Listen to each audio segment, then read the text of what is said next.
Welcome to the favorites presented by DraftKings. The crown is yours. We are an Action Network podcast. I'm Brandon Kravitz, back at it with the crew, the first lady of the pod, Kendra Middleton, the prime minister of DGen Nation, the new daddy, Stuckey. Another week has come and gone without football. Stuckey's knee deep in not just parenting, but college basketball. Kendra's knee deep in international hockey, and I am enjoying the quiet solitude of the NBA All-Star break.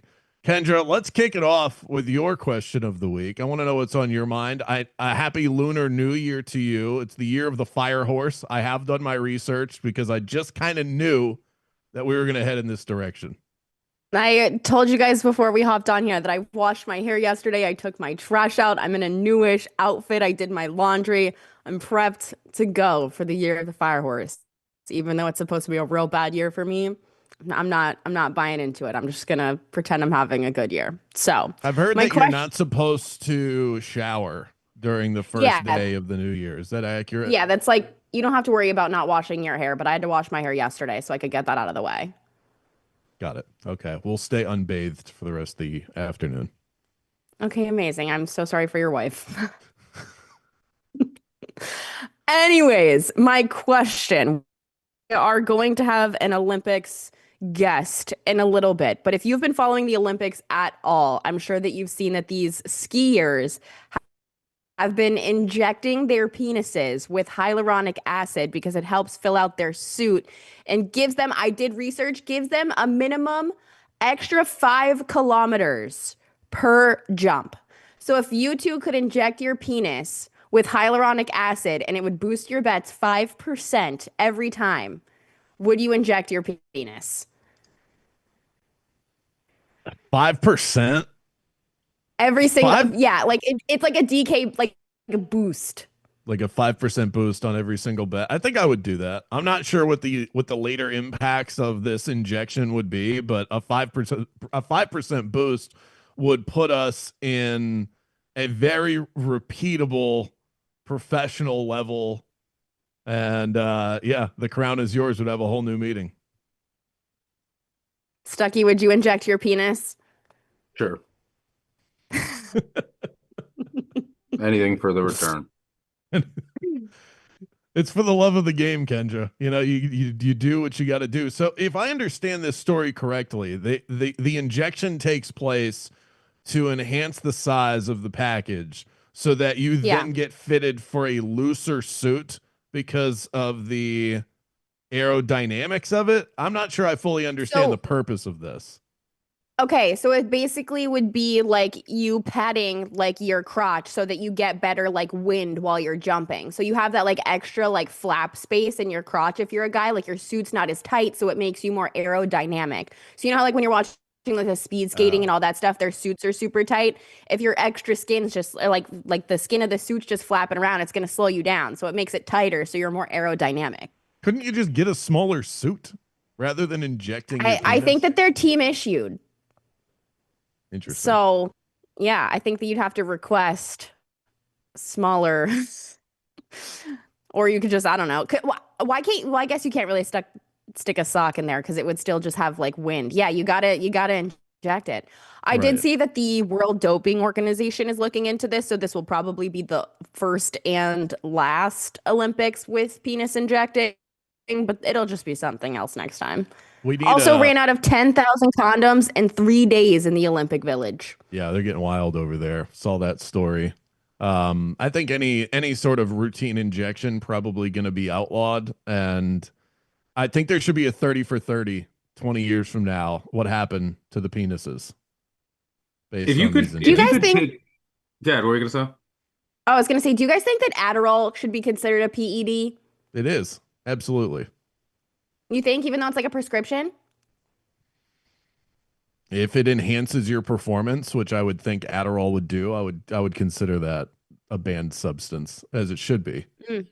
If Okay, you Stuck, had, what were you going to say? if you had four, so for the next Winter Olympics, if you're like this is a common question, but if your only goal was to win a medal, what sport would you try to do it in? And you can't, and we'll exclude curling. Although I've heard it's really hard to like balance. I've always wanted to try curling. I like watching curling in small doses. It gets kind of boring. Did you But guys see the fight in the curling game the other day with yeah, Team Canada? I didn't know there was like cheating like that. Like you can Yeah, with your yeah, they were finger. cussing each other out. There's Uh, actually Oh, I was gonna say there's a guy for Team USA actually who did research when he turned 26 about what Winter Olympic sport was the easiest for someone who's older to take up.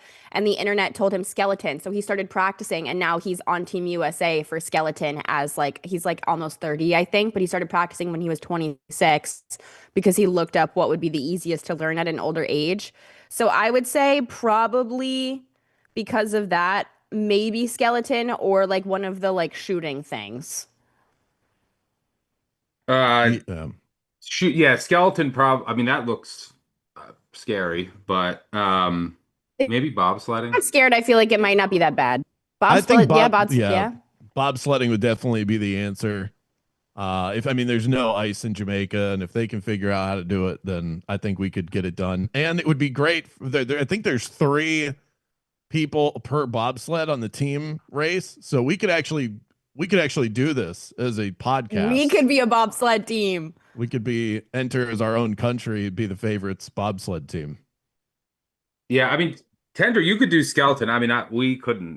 I think you have to be like a certain size, right? Like that's a key to it too. It's kind of like a jockey. Like you Do you can't be think you too. go faster if you're bigger? No, I think you want to be. Because I feel like that would like if you're like just muscle, you probably because you have to be so muscular to do that stuff. Because think about how your legs are hanging off the back of the sled. Like I do that at Pilates every day for like ab workouts, and it makes me want to die. Yeah, well, So I'm also wondering if I'm you're not like all muscle, so that's another reason why I wouldn't be doing it. What's your answer, Stuckey? Are you in on the bobsled, or do you have a different one? Yeah, I'd probably go bobsled. But yeah, maybe the double luge is also crazy. I don't know how that started. how do you decide Um, who's on top? I don't know. That's to make a joke there, but That's why they ran out of condoms. so yeah, I'd probably go bobsledding. I've never been a big winter. I'm not a big winter sport guy. So I have zero experience in winter sports. It really is amazing how they've thought of every single possible way to slide down ice. When you watch the Winter Olympics, that's the biggest takeaway for me is I don't think there's anything left. I think that we have thought of all of the ideas of how you can race down ice throughout the Winter Olympics. Yeah. No new concepts out Are Snowboarding you has there. got to be watching? the Do hardest. you like watch obsessively or just I do. It's background TV for me. yeah, same. I've watched everything. I'm so locked in. I love it. What is your favorite 3 sports to watch in the Winter Olympics? Snowboarding. I like the ice skating duos, the free skate, and then I obviously like the hockey. Hockey, I love hockey. But Was snowboarding there and a ice big skating are up fall there. in the duos in the ice skating? There's been a lot of really crazy falls. I think the biggest one is probably Ilya Malinin, our like crazy figure skater who's super young. He fell twice in an event he was expected to win gold in. They call him like the quad god because he's like the first guy to ever be able to hit like a quad axle or something. But he fell twice and was supposed to win us gold and came in eighth. Wow. But yeah, there's been a few falls. It is kind of crazy that there's the this is kind in Summer Olympics too, but the distribution of medals, I feel like it should be like weighted or something. Because like say you're really good at hockey, what the most you can get is like 2 medals, 2 gold medals. And you have sports like I mean, take a look in the Summer Olympics, like swimming. How many gold medals can you get for swimming? There's like A lot. so many compared to like if you're really good at basketball, it's just gonna be one or 2. Um, but it's kind of the same way in the Winter Olympics as well. But we'll talk with Josh later about the.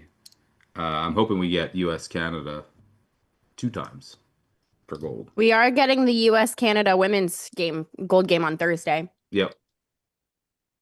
So we do have Josh Inglis from Covers joining us momentarily to talk about Olympic hockey and things that we can still bet on in the Winter Olympics. But before we get to that, I would like to shoehorn in a quick football topic because there's some spring cleaning going on down in my area. The Miami Dolphins cleaned house on President's Day, probably just the tip of the iceberg because they're most likely going to move off of Tua. They saved $56 million on the cap.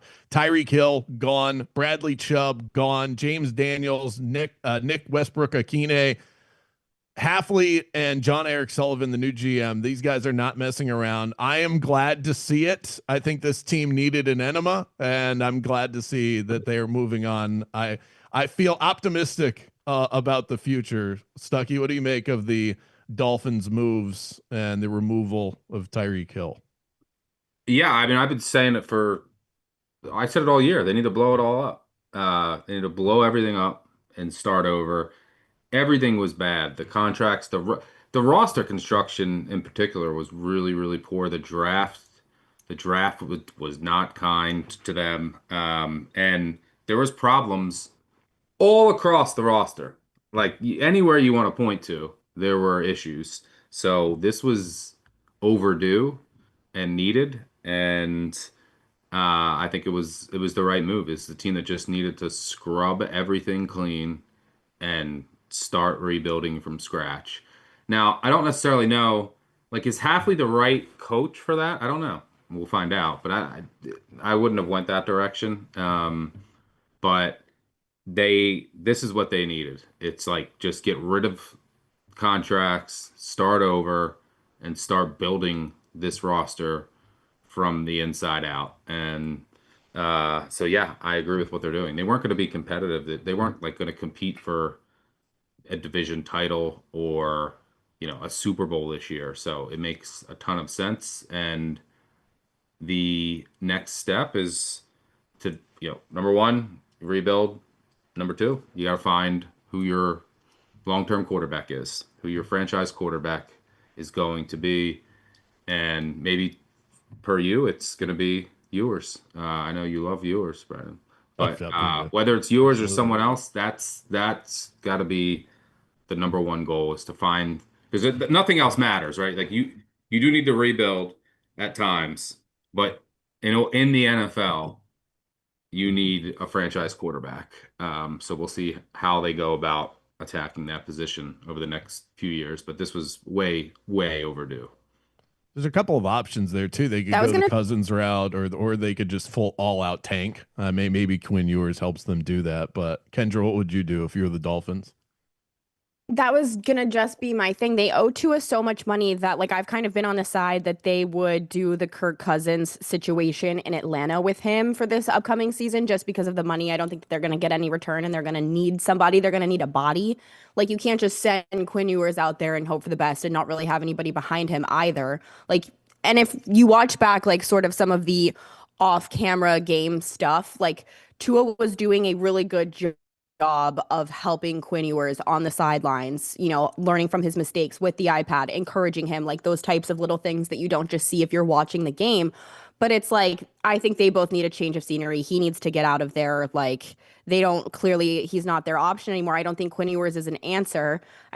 I don't think that they just tank with him for a year. But once again, it goes back to them needing a body behind him type of thing. You can't have a kid who started only 3 or 4 games and then go out there and get a rookie to go behind him. I just don't know what their answers are here other than continuing kind of the Kirk Cousins, Michael Penix situation in Atlanta, but the Miami version.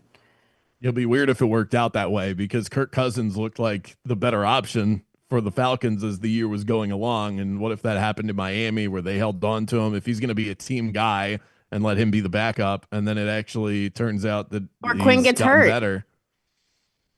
Yeah, they have a couple different directions they could go. It's not exactly the best draft class this year, so I don't think they're going to take a quarterback. But next year, it's supposed to be a lot better. If you're an Arch Manning believer, if you're a Lenora Sellers believer, I really like him.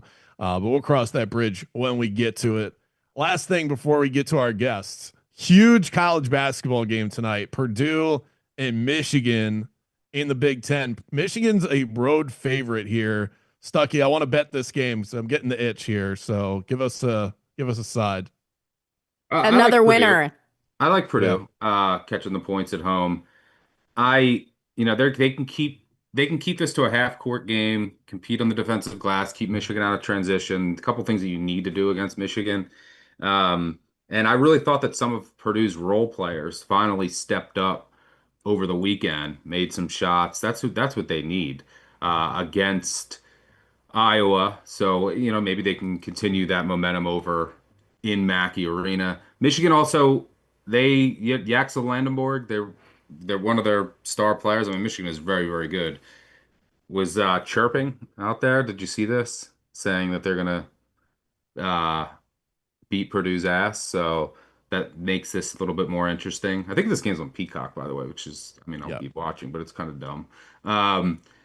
So yeah, there's some off the court stuff too that makes this game a little more uh interesting. And Michigan maybe a little peek ahead to Duke. Duke on Saturday. Now, that's a game in Washington Is D.C. Michigan really like the best team in the country right now? I still think it's probably Arizona, but a lot of people are pushing for Michigan. Yeah, they're right there. There's uh Michigan, Duke, um Arizona, Houston, like there's the top is very, it's not like, I don't think there's a huge difference between them. But when Michigan is making their shots, like their threes, they're not a great three-point shooting team, but when they're making their threes, they are an absolute juggernaut. They have elite size, and I mean size for days inside. So Purdue has size too that can match them though. I think it'll be a really good game. I took the points. I think it'll be close. All right. Michigan being a basketball school, who would have thought? Yeah, and Indiana is a football school. Football school. Yeah, college athletics is ass backwards right now. I'm with you. Let's take Purdue. We're going Boilermakers tonight. We're about to dive Mine in. Ohio goes down. I'm planting my Okay. flag tonight against UMass. Flag planted for Stuckey and Kendra UMass. planting your flag on U.S. anything in women's hockey. Yeah. Are we winning the Yeah, gold? I Are mean they a that's huge not a hot favorite? take. Oh my gosh, yeah. Yeah, I have it saved for our interview, the bets that I have on hockey the next couple of days, but yeah, if I want to plant my flag, I may or may not have a parlay on US men's and women's to bring home the gold. We are about to dive into this week's feature interview, but first, a word from our very own Kendra Middleton.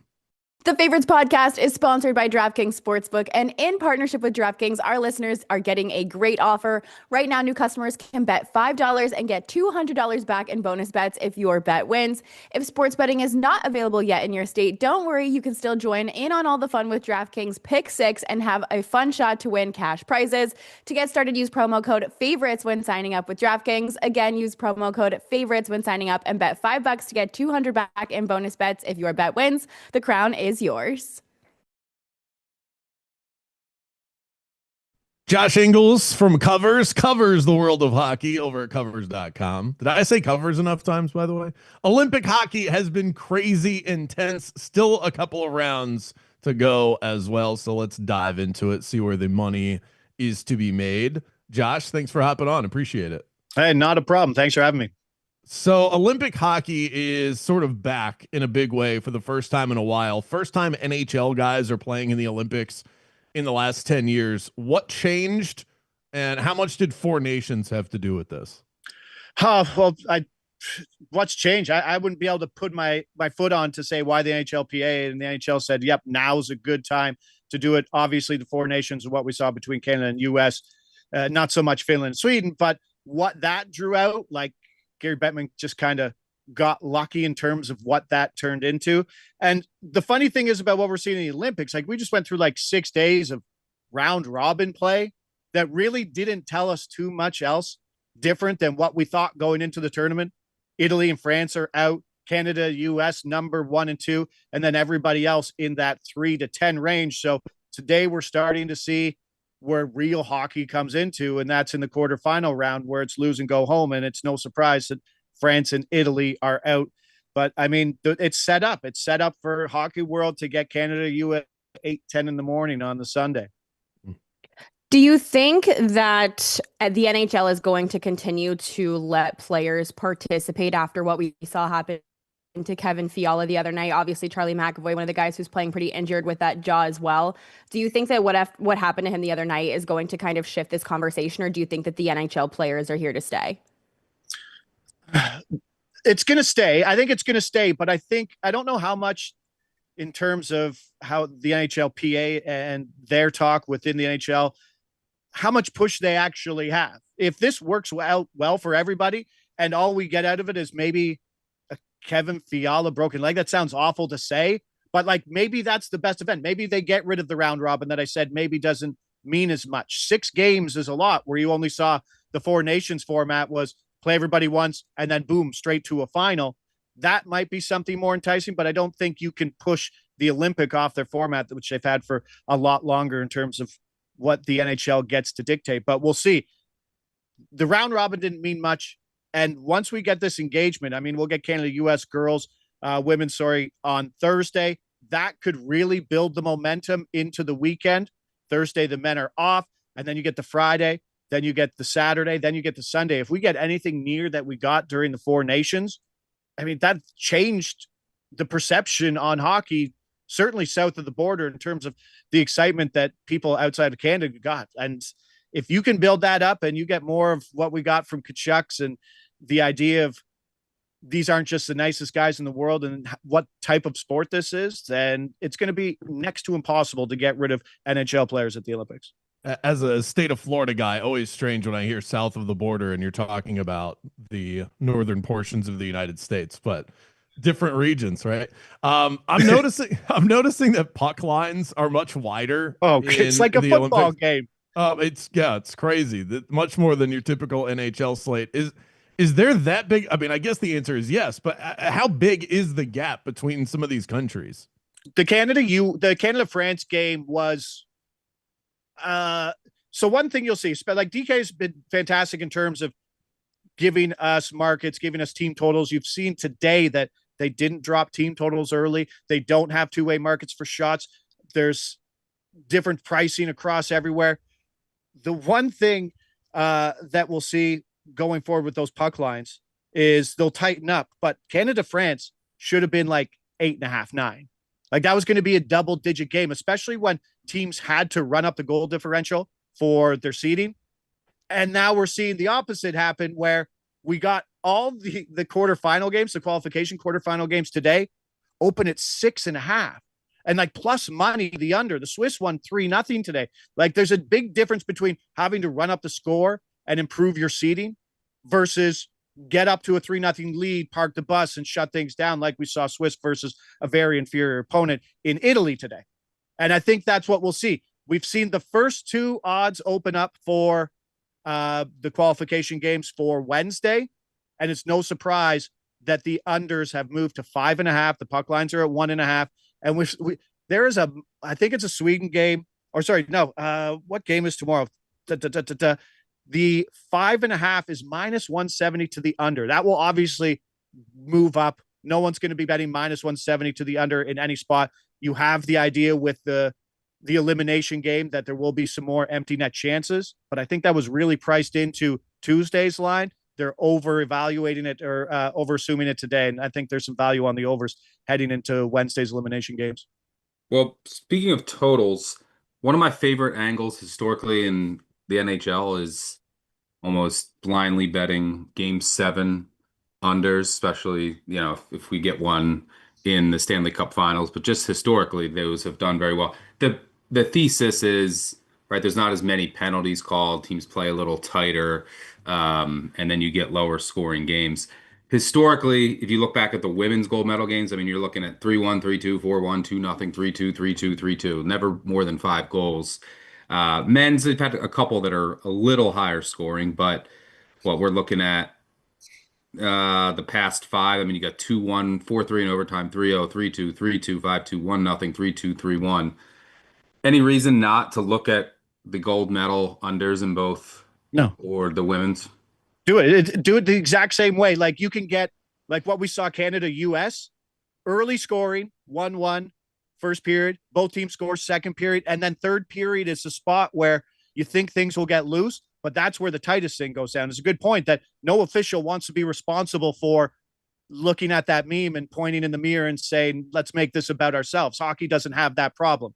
So early scoring is more predictive, I think, in those games, as opposed to late scoring. So ties under 5.5, the reverse puck lines plus 1.5 with the under. There's good ways to look at that. It's a good point to say that just because they're just different games, but there will be people out there saying it's an elimination game and you will get empty net chances. But when things are one goal and they're that tight between two very good teams, that edge kind of gets erased a bit. Yeah. And then looking on the men's side right now, Canada is the favorite to win gold, followed by the US. Then you have, a couple longer shots, I think, led by Finland and Sweden. Is there any value in the futures market right now on the men's side, or do you think it's priced pretty fairly? I think your chances of hitting something like that would be more like maybe winning a bronze medal game. I think 1 and 2 are locked up, but I think the values on that number 3 spot. I think Denmark can beat Czechia today. I think tomorrow when Slovakia plays, there's a really weird spot. Like Slovakia and the US have been off since Saturday. I don't know if we can call that a rest advantage, but we really don't have any data to back up and say, yeah, okay, you've been off for that long. This team's playing back to back.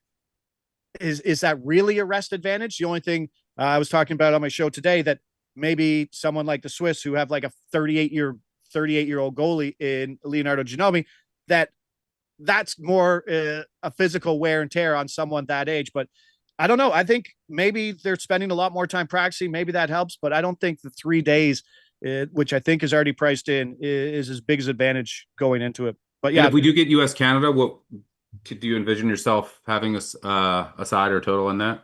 Right away, Canada minus 135, total 5.5, minus 130 to the under, somewhere along that line. I think a really good thing, because that total is going to be so low, back to those both teams to score 2 goals, somewhere in that's going to be good plus money, but it's going to work against that low total. And I think you can find some value certainly in that. Another 2-2 game going to overtime. I think we've only seen one overtime so far in the Olympics. Canada US will be a 1-goal game, maybe decided by an empty net if it's 2 or more. I want to talk about goaltending. I have a future for both US teams to bring home the gold. It's been Sway Day. Lots of discourse on the internet about his last outing. Do you think in the bigger moments coming up, it's going to continue to be a Sway Day, or do you think we're going to get Connor Hellebuyck? No, it's Hellebuyck. Sway Day's day was done after that goal from center ice, unfortunately. And I think there's a good spot to look. If you really like goaltending and you're looking for maybe some value in betting outside of Canada, Connor Hellebuyck at MVP at 20-1 kind of stands out, because the US is still rolling 3 lines. They'll all cannibalize each other's points. We're seeing scoring from the Matthews line, obviously the Kachuk's line with Eichel. They're all pulling their own weight, and the Boldy line as well. But if they run the table, they go tomorrow and Connor Hellebuyck gets all those starts, like he probably will. There's a day off as well on Thursday, and there's another day off between the semi and the final. If he goes for a run, if he blanks Canada 2-1, 2-0, or shuts down a great Canadian team, that's his. So I think if you are an American, you're looking to get a little back in this just to get some fun more into something and get on that buzz. Let's talk about betting ROI for entertainment. That's a lot of it for what people do. Not everybody out here is a professional gambler. If you're an American, you want to back something, Connor Hellebuyck, MVP at that price is probably the best thing you can run. So if it comes down to USA Canada, just because this is a future for both of these teams to win, I'm in the camp that Jordan Binnington sucks. That's the weakness of that team. And I also kind of look at it from the angle of the Four Nations tournament. Don't think Canada can win on the big stage twice. What are your thoughts on the value of, I think plus 275 was what I got it at for USA men's and women's to win the gold?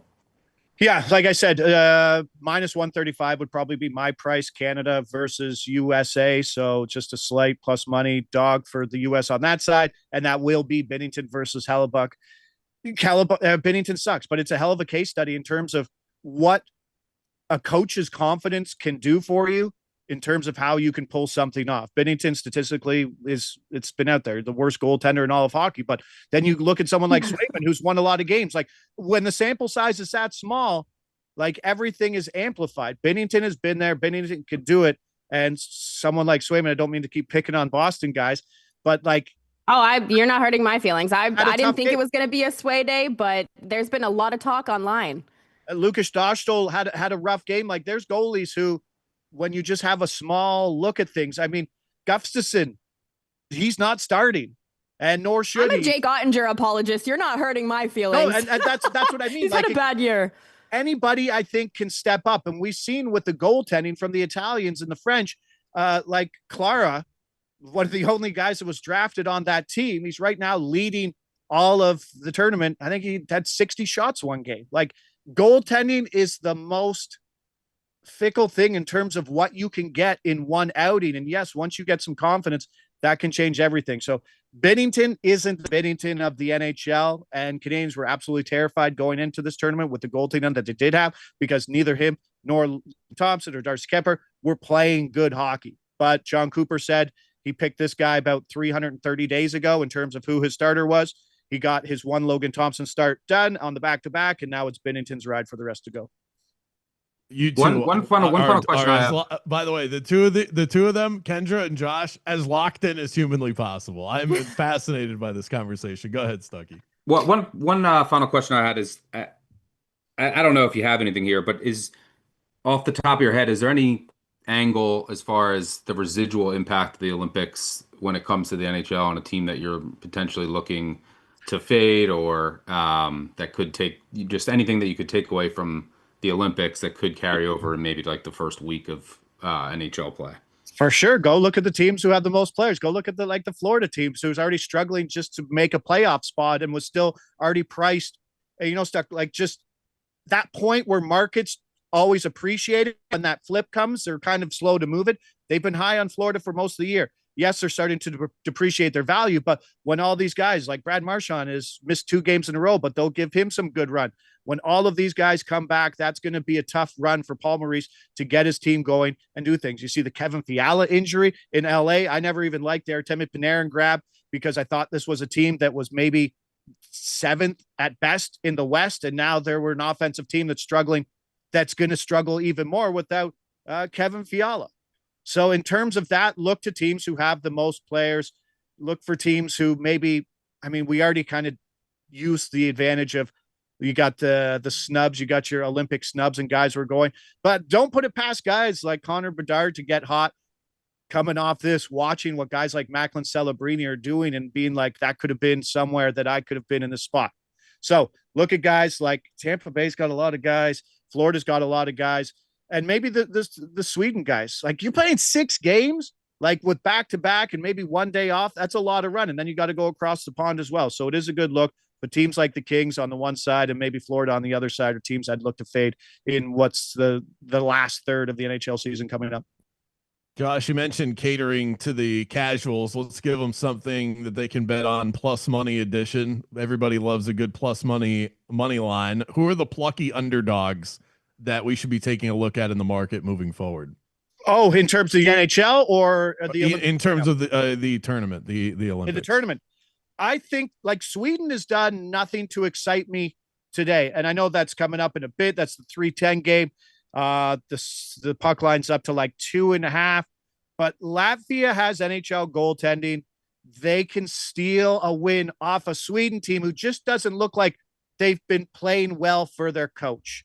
Yes, they've maybe the ship, but this is a team that's going into an elimination game, and they weren't sure who was in net. I already kind of crapped on Gustafsson, who, if anybody came in this tournament and said, yeah, Gustafsson's our guy, no one's been betting the NHL because the Minnesota Wild have been an absolute over wagon for the last 3 weeks of hockey. I think like 10-1 to the over in their last 11 games before this trip. And it's a coach who we saw right off the beginning. Phil Forsberg wasn't getting minutes, and everyone's like, what's happening with Phil? Why are we giving more time to Pontus Holmberg, who is running like the second line? Like William Nylander's not a guy who really exceeds in games where contact is in. And Sam Hill, the coach, has loved Elias Pettersson, who we know is not a show up and play kind of guy. So there's some good money on them. The puck line's okay at plus money, plus 2.5 at plus 135. If you can get a team total over 1.5 at plus money, I think that's another look. Nothing out of the Sweden team has made me look and say, wow, this is the team that deserved to be ranked third, fourth, or even fifth in the tournament.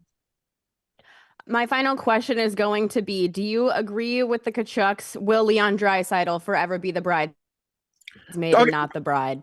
So the funny thing is about that, and they're true, and it's awesome. Like they're good for hockey because they're hockey players. True, like as much as mouthy as we think they are, that they're good hockey players, and you don't get to talk like that if you're not good. Both have been fantastic in the tournament, been great for the USA.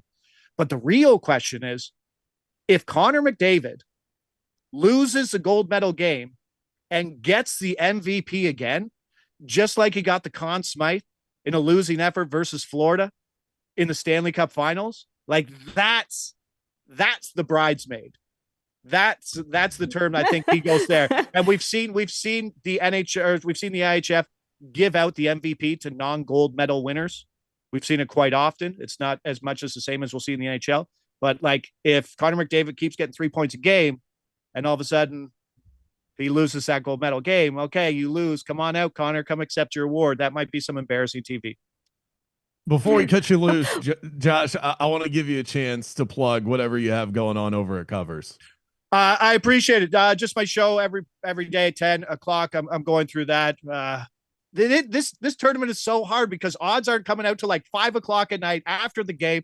You're waiting for stuff to come out. You're waiting for everybody to drop their numbers.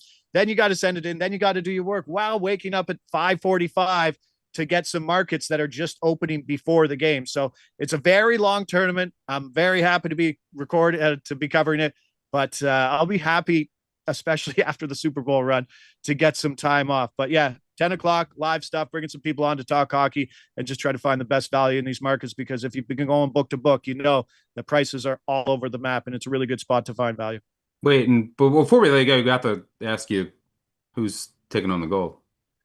Oh, it's Canada. I just, and I'm not saying that as a Canada fan. I just think what we're seeing with Connor McDavid being hands above as the best player, like it's amazing to be like at this level and still do it, but to like step above them to like tier 1 and make everybody else tier 2, he's the difference. And he's only getting 16, 17 minutes a game. If they load up his ice time, things could be trouble.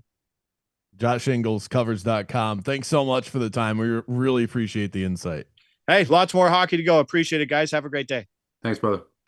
That'll do it for today's episode. Special thanks to our producers, David Payne and Gifford Gould, and our guest, Josh Inglis. The favorites will return with our next episode Thursday afternoon right here on the Action Network YouTube page or wherever you download your favorite podcasts. Till next time, my friends.